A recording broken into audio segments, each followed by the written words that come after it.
Hello दोस्तों, कैसे हैं आप लोग। आई होप कि आप लोग बहुत ही अच्छे होंगे, अपने अपने एग्ज़ाम की तैयारी बहुत ही अच्छे से कर रहे होंगे। तो दोस्तों, आज की क्लास में हम क्या पढ़ेंगे। आज की कक्षा में हम लोग पढ़ने वाले हैं जुलाई 1830 की क्रांति, जो कि काफ़ी इम्पोर्टेंट क्रांति है और ये कई बार एग्ज़ाम में पूछा भी गया है। तो मतलब ये हुआ कि आपको इसको बहुत ही अच्छे से स्टडी करना पड़ेगा। ठीक है, चलिए तो आज की क्लास को स्टार्ट करते हैं। क्लास को स्टार्ट करने से पहले सबसे पहले छोटी सी रिक्वेस्ट है कि अगर आप चैनल पर नए हैं तो चैनल को सब्सक्राइब कर लें। यहाँ पे कैसे पढ़ाई कराई जाती है मैं आपको थोड़ा सा बता दूँ।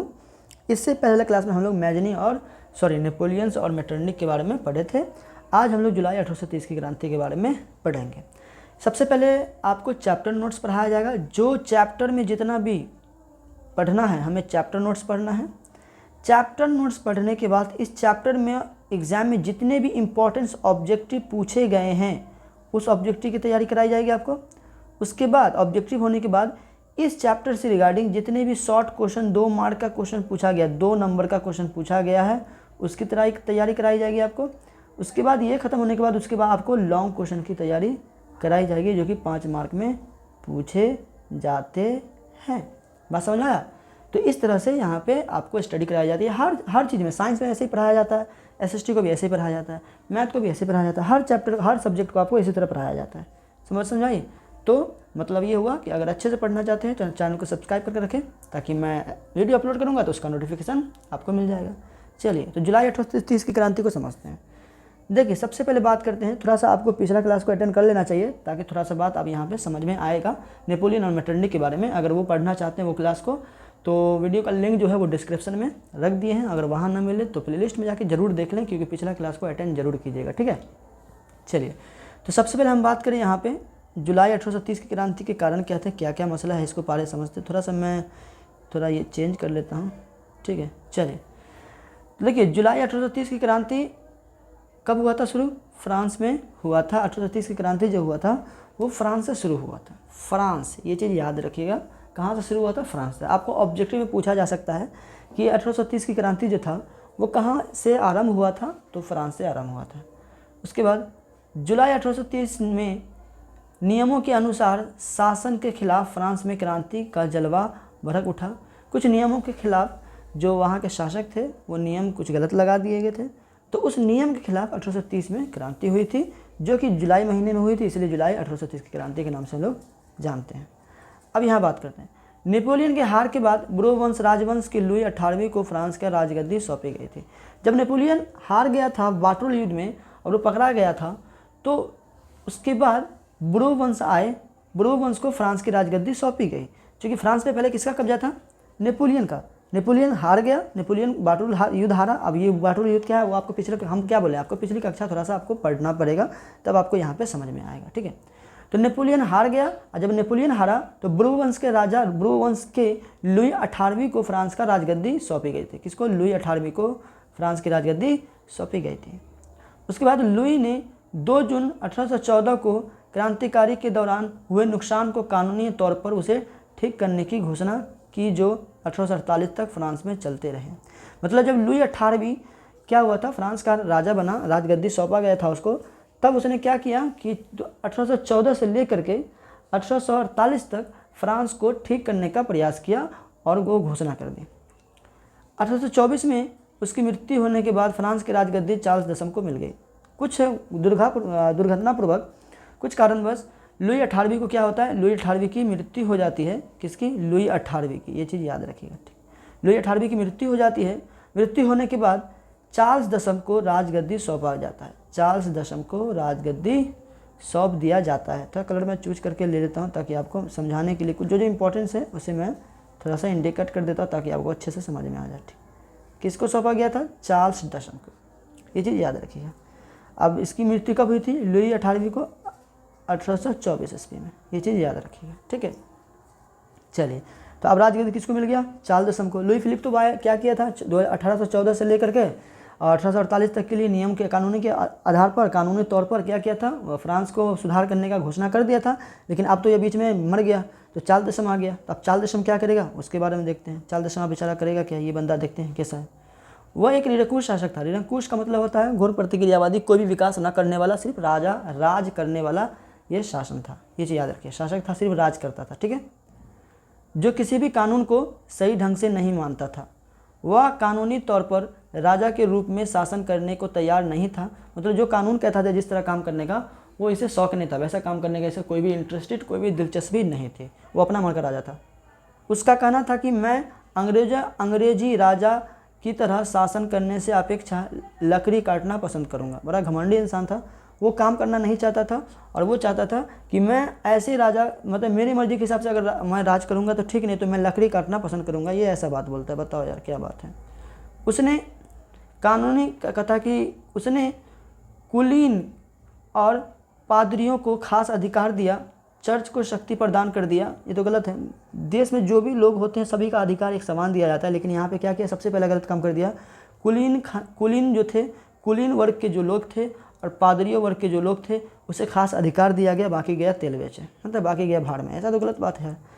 और चर्च को शक्ति प्रदान किया, मतलब क्या, चर्च को शक्ति प्रदान, वहाँ मुसलमान रहा होगा तो क्या होगा, फिर मंदिर का क्या हुआ, है ना, सॉरी मस्जिद, फिर हिंदू तो वहाँ रहता होगा ही नहीं, तो अलग कास्ट होगा, फिर क्या होगा, तो फिर तो समस्या होगा, फिर तो क्रांति होगा, है ना।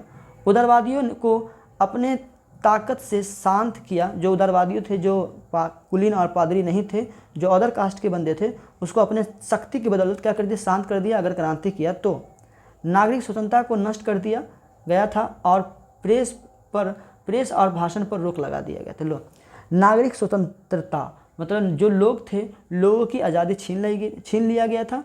कौन छीन रहा था, ये चाल दसम ऐसा काम कर रहा है, याद रखना, ठीक है। छीन लिया। और प्रेस मतलब मीडिया पर और भाषण पर क्या कर दिया, रोक लगा दिया। बाद में चार्ल्स दशम का विरोध करने लगा, है ना, बढ़ने लगा, जो लोगों ने इसकी बुराई करना शुरू कर दी। चार्ल्स दशम ने विरोधी को परवाह न किया। इसका कोई भी इसको दिक्कत नहीं था, यार तू मेरे खिलाफ कुछ भी बोल, मेरे को कोई दिक्कत ही नहीं है, ठीक है। इसको कोई फिक्र ही नहीं था, उसको जो दिल चाहे, वो तो बोले पहले बता दिया, मैं राजा बनाऊँ, मैं जो उसे दिल चाहेगा वो करेगा। अगर ये नहीं चाहता तो वो लकड़ी काटना पसंद करेगा, वो तो पहले बता दिया था। मतलब इसको जो दिल करेगा वो करेगा, ठीक है। 1830 के में उसने कहा कि पोलिगनेक, ये चीज़ याद रखिए, ये वाला शब्द पोलिगनेक नामक एक प्रधानमंत्री को अपना प्रतिक्रियावादी को प्रधानमंत्री बनाया। ये भी कट्टर प्रतिक्रियावादी था, मतलब लोगों के विचारों का समर्थक नहीं था, ये लोगों के साथ कोई अच्छा व्यवहार नहीं करता था। ये भी क्या था, वो चार्ल्स दशम का ही था, चार्ल्स दशम की तरह ही बंदा था, जो कोई भी विचार, मतलब प्रतिक्रियावादी समझ में आ गया तो समझ जाओ, वैसे ही बंदा, ठीक है। पोलिगनेक को प्रधानमंत्री बनाने के बाद इसने प्रेस की स्वतंत्रता समाप्त कर दी। जो प्रेस का आज़ाद होता है, जो मीडिया की आज़ादी होती है, वो छीन लिया गया। कौन छीना, पोलिगनेक। और प्रतिनिधि सभा को भंग कर दिया। जो उसके अगेंस्ट पार्टी थे, उस पार्टी को क्या कर दिया गया, भंग कर दिया गया। मतदान का अधिकार छीन कर कुलीन के लगभग लाभ पहुंचाया गया। जो मतदान को, जो भी दूसरे लोगों को प्रॉफिट पहुंचता था, उससे छीन करके कुलीनों के हाथ में वो दे दिया गया, ठीक है। और नए चुनाव करवाने का घोषणा कर दिया, मतलब नए चुनाव के लिए भी घोषणा कर दिया। ये पोलिगनेक आया तो और खतरनाक बन गया यार, ये तो और डैमेज कर रहा है, ठीक है। कहता है कि पोलिगनेक का ये सभी हरकत देख सभी उदारवादी और राष्ट्रवादी मिल करके राजशाही को विरोध करने का निर्णय लिया। 26 जुलाई 1830 को पेरिस की जनता ने क्रांति को आरंभ किया। रात भर पेरिस स्वतंत्रता के नारों से गूंजता रहा। स्वतंत्रता के नारे पेरिस में, कहाँ, पेरिस में, याद रखना, पेरिस फ्रांस की राजधानी है पेरिस। वहाँ क्या हुआ, स्वतंत्रता के नारे गूंजता रहा। इस क्रांति में सैनिकों, मजदूरों, विद्यार्थियों सभी ने भाग लिया। पेरिस की जनता राजा के सैनिकों और कुलीनों के कहता है कि खुला संघर्ष किया, मतलब बिना कोई टेंशन के, बिना एकदम डर के वो खुला संघर्ष किया, उसके खिलाफ क्रांति करने का निर्णय लिया। इस क्रांति को फैलाते आरंभ, कहता है कि फलायते, ये वर्ड याद रखिएगा, ये वाला इसका नाम याद रखिएगा आप। फलायते नाम एक नामक आदमी था जो ये क्रांति को आरंभ किया था। कौन, फलायते, ये चीज़ याद रखिएगा, ठीक है। चलिए आगे चलते हैं। तो क्या नाम था, लफायते, याद रखें, लफायते आरंभ किया। लफायते ने इस क्रांति को आरंभ किया, जिसने फ्रांस की ओर से अमेरिका स्वतंत्रता संग्राम में भाग लिया था, है ना। राजा के सैनिक जनता पर नियंत्रण स्थापित नहीं कर सके। राजा के सैनिक जो थे वो जनता पर नियंत्रण काबू नहीं कर सके। अनेक सैनिकों मारे गए, बहुत सारे सैनिक मारे गए। बहुत सारे सैनिक क्रांति करने वाले के साथ मिल गए, मतलब कुछ सैनिक डर करके लोगों के साथ ही मिल गया, हाँ, कि वो भी मुझे मार न दे। 27 कहता है कि 27 से 29 जुलाई तक जनता और राजशाही में संघर्ष होता रहा, मतलब तीन दिन तक कंटिन्यूसली क्रांति होता रहा, संघर्ष किया। ये 3 दिन फ्रांस के इतिहास में गौरवशाली 3 दिन माने जाते हैं, ये चीज़ याद रखिएगा। जनता ने पेरिस पर अधिकार कर लिया, राजा की हार हुई। 1830 जुलाई को गद्दी छोड़कर चार्ल्स दशम इंग्लैंड चला गया। चलो ये तो समझ में आ गया, क्रांति हुआ, चार्ल्स दशम छोड़ के भागा इंग्लैंड को। चलिए अब तो समझ, इंग्लैंड को तो ये छोड़ के भाग गया, उसके बाद क्या हुआ उसके बाद समझते हैं। 1830 की क्रांति फ्रांसीसी क्रांति जुलाई के महीने में हुई थी, इसीलिए इसे जुलाई क्रांति भी कहा जाता है। इस क्रांति के बाद फ्रांस में बुर्बो वंश का अंत हुआ और ऑरलेंस वंश के लुई फिलिप को राजगद्दी सौंपी गई। जब चार्ल्स दशम भाग गया इंग्लैंड, तो फ्रांस की गद्दी किसे सौंपी गई थी, ये चीज़ याद रखिएगा। फ्रांस की गद्दी किसे सौंपी गई थी भौरे? ऑरले वंश लुई फिलिप को। किसको सौंपी गई थी? लुई फिलिप को। इस लुई फिलिप का नाम याद रखिएगा। अब यहाँ से हमें अब 1848 की क्रांति पढ़ना है, जब हमें उसके बाद ये फ्रांस इस लुई फिलिप का चर्चा आएगा, ठीक है। जुलाई 1803 प्रभाव, इसका क्या प्रभाव पड़ा था ये आप खुद पढ़ लीजिएगा, काफ़ी आसान है। इसका PDF डाउनलोड करना चाहते हैं तो आप PDF भी डाउनलोड करते हैं, ncrtconcept.com पे जाइएगा और PDF डाउनलोड कर लीजिएगा, ये काफ़ी आसान है, इसको पढ़ लीजिएगा। उसके बाद हम पढ़ेंगे अगले क्लास में सन 1848 की क्रांति के बारे में, ये थोड़ा सा प्रभाव पढ़ लीजिएगा, काफ़ी ज़्यादा इंपॉर्टेंट है नहीं, लेकिन फिर भी पूछ दिया जाता है तो मैं लिख देता हूँ। तो चलो मैं समझा ही देता हूँ, क्या आपको बताऊँ यार, क्या आपको काम दो, थोड़ा सा टाइम लगेगा, मैं समझा देता हूँ, ठीक है। देखिए क्या प्रभाव पड़ा, प्रभाव क्या पड़ा था उसकी क्रांति का, ये समझते हैं। कहता है कि फ्रांस की जुलाई क्रांति का प्रभाव फ्रांस के अलावा अन्य यूरोपीय राष्ट्रों में जैसे स्पेन, पुर्तगाल, Switzerland, Poland, Italy, Germany, England आदि पर भी पड़ा। जब फ्रांस में जो क्रांति हुआ था 1830 का, तो यूरोप में बहुत सारे देश में इसका प्रभाव पड़ा। प्रभाव पड़ने का मतलब क्या होता है? प्रभाव पड़ने का मतलब होता है कि वहाँ के लोगों को भी ये हुआ कि भाई अब मेरा भी जो देश जो है वो कब्जे में है, किसी के निरंकुश शासन के कब्जे में है, जो हमारे हुकूमत कर रहा है, हम पे गलत तरीक़े से हुकूमत कर रहा है, हम भी क्रांति करें और अपने देश को आज़ाद करें। ऐसा होता है जब प्रभाव ऐसे ही होता है, प्रभाव इसी को कहता है प्रभाव पड़ना। मतलब जब फ्रांस की क्रांति हुई, प्रभाव पड़ा, तो फ्रांस की क्रांति का प्रभाव बहुत सारे देशों में पड़ा, अन्य यूरोपीय में पड़ा, है ना, भी पड़ा। इन सभी राष्ट्रों में निरंकुशवाद के खिलाफ आंदोलन उठ गया। हम क्या पढ़े, जैसे क्या बोले, समझ में आ गया? मतलब यहाँ पे फ्रांस में जब क्रांति हुई थी तो फ्रांस आज़ाद हुआ, भाग गए छोड़ करके, क्या कहते हैं, चार्ल्स दशम छोड़ के भागा। तो इसके देख करके अन्य यूरोपीय देश में भी क्या हुआ, क्रांति खुलना शुरू हो गई और निरंकुशवाद का खिलाफ आंदोलन उठ पर खड़ा हुआ। और फिर फ्रांस में 1830 क्रांति ने 1848 की क्रांति को जन्म दे दिया। लो 1830 की क्रांति को जन्म दे दिया। 1830 की क्रांति जब खत्म हुआ तो 1848 की क्रांति को यह जन्म दे दिया। मेटरनिक ने एक बार कहा था, जब फ्रांस छींकता है तो बाकी यूरोप की सर्दी जुकाम हो जाता है। ये ऑब्जेक्टिव में आप याद रखिएगा, ऑब्जेक्टिव में ये वाला कई बार पूछा भी गया आपके एग्जाम में, कई बार पूछा गया ये ऑब्जेक्टिव, इसलिए आप याद रखिएगा इसे, है ना। मेटरनिक ने कहा था कि जब फ्रांस छींकता है तो बाकी यूरोप को सर्दी जुकाम हो जाता है। क्यों? बिकॉज फ्रांस में कुछ भी होता है तो यूरोप के अन्य देशों में क्या होता है, वहाँ भी जो फ्रांस में हुआ वहाँ भी क्रांति उसी तरह का लहर जाग उठता है।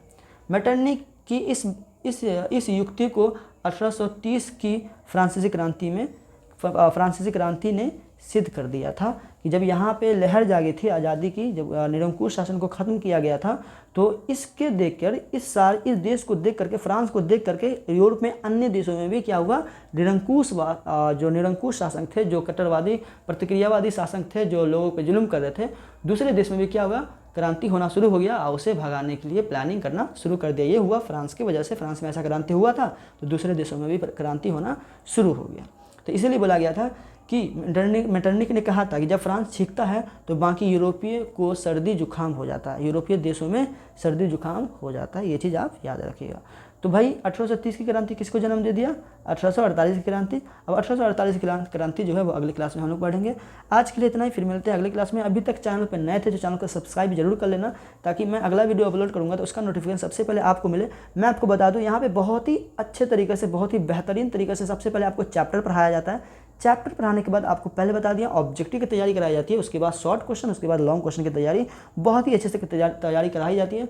फिर आपका एक चैप्टर कंप्लीट होता है, फिर उसी तरह से दूसरा चैप्टर, तीसरा चैप्टर, सभी को इसी तरह से सभी चैप्टर को इसी तरह से पढ़ाया जाता है।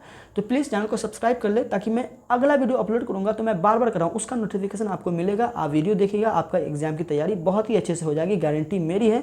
बस चैनल पर बने रहे। तो चलिए फिर मिलते हैं अगले क्लास में। आज के लिए इतना ही, खुदा हाफिज़।